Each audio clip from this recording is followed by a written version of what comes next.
How concerning is this? Well, it's concerning. Look, Silicon Valley it has an issue. It's about trust. It's about communication between Silicon Valley and Washington, D.C. and lawmakers, and about Silicon Valley and trusting communication with their customers. I mean, that's what this is all about. And that means you have to have clarity in the conversation. That means you have to have full disclosure in the conversation, whether that's at a witness table before Congress or in a agreement with your customers. And that's, I think, why users are frustrated and why members of Congress, as their representatives, are frustrated. And we got a lot more work to do here. Do you think Mark Zuckerberg was truthful in his testimony? Was he misleading? You know, I don't know about either of those things. I think he was truthful. I think there was obviously more that they found out along the way, more that they knew. Some they may have nuanced. I don't know. But, you know, in situations like this, you're much better to get it all out on the table early on, and especially when you're dealing with Congress. We're trying to figure out what happened, where did it happen, with whom did it happen, and what kind of exposure did users' data have, and to whom, and what control should they have over that? I mean, that's really gets back to this trust and communication issue that's so important, whether it's with us in Congress or with consumers who are users. Other lawmakers are incensed. Senator Mark Warner tweeting, "We need answers from Facebook, the whole story now, not 6 months from now." Senator Marco Rubio saying, "Why didn't Facebook just reveal this data sharing deal with Huawei months ago? Don't compare this to deals with other telecom companies. The South Korean government doesn't control or use Samsung the way China controls and uses Huawei." What is more concerning about the fact that these are Chinese telecom companies that are already under scrutiny by the U.S. government? Right. And I think that is the heart of the matter here specifically. It's really twofold. One is the alleged past practices or current practices of some of these companies is troubling.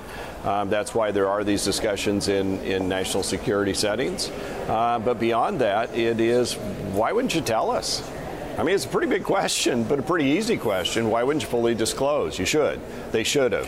And this gets back to why I think Silicon Valley would be well served by the CEOs, other than when they're in a crisis situation like Facebook is now, to come and share with us in Congress what their strategies are, what their agreements are, what their recommendations are. It's why I've invited them to do that before my committee. And so far, we don't have any takers voluntarily, but we'd benefit from their presence. Are you going to demand that Mark Zuckerberg come back? You know, first of all, we're going to follow up on our demand that he answer the questions that we've submitted. Now, for the record, there are some 3,000 questions that came from Congress to Facebook. So I realize they've got to sort through all that and give us honest and full disclosure and communication back. But clearly, with each one of these revelations, it starts a whole nother cycle of what did you know and when did you know it, and did you know it in time to have disclosed it but didn't? I mean, that's not good for Facebook, and Facebook's a great American company. It's a great innovator. It's like these other companies are, but they've gotten to a place where they're under intense scrutiny now, and they got to get it right, and they've got to be fully transparent and improve their communications and their disclosures. So a Facebook spokesperson has said the relationships didn't need to be disclosed because they were already public and announced by Huawei at least twice in 2011. Facebook mentioned Huawei as one of its partners in a 2012 blog post and has said other tech companies had similar arrangements. What's your response to that? Sounds like it was written by a technical lawyer. And that's not, I don't know that we were going back and looking at every blog post ever posted. And this gets to the point about trust and communication, whether it's in a relationship in your family or with Congress. You got to realize and understand what's fair and what's fully disclosing. We're going to go back. We're looking at the questions that our members ask and the answers that we were given now in much greater scrutiny of the detail. Because if we're going to, lawyer this up, then things get pretty technical pretty quickly, and that's not good for Facebook or other companies. But if that's what we have to do, I guess that's the path we have to go down. You've been pushing other Silicon Valley CEOs to testify, and I know you recently met with Twitter CEO Jack Dorsey. Are you concerned that other tech companies like Twitter, like Google, have similar relationships with the Chinese government or Chinese companies in a market that they have been trying to court for a very long time? Well, let's face it, we don't know the answer fully to that, do we? Because clearly when we had Mr. Zuckerberg before the committee for 5 hours, this was not disclosed. They felt they had been disclosing apparently of it in the past.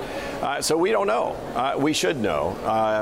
This is again where these companies would benefit by coming before our committee voluntarily and sharing and answering questions. The American people have a right to know, and they have a right to know more than some legalese in a disclosure agreement that frankly nobody reads or understands, and beyond that you can't edit it anyway. So they're just ignored. You hit click and agree and off you go, and who knows what's behind it. And I think that's what really troubles consumers. They're not sure they can trust now some of these agreements and how their data are used or not, and with whom or not, and what's been scraped or not.